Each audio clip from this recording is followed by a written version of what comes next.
ball and football are rolling towards the pins at the same velocity. Both hit the pins, but there is a difference. Bowling ball easily knocks down all the pins, whereas football struggles to knock down all the pins. Why does this happen? Because of momentum, product of mass and velocity.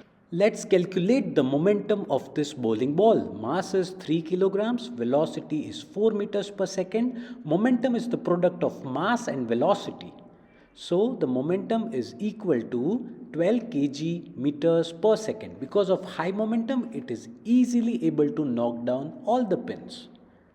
Let's calculate the momentum of this football.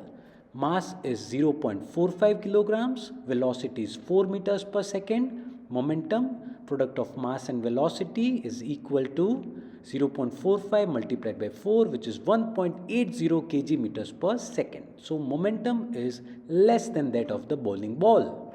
A heavier ball at the same velocity carries much more momentum and delivers a stronger impact. And that's why in bowling, you don't use a football.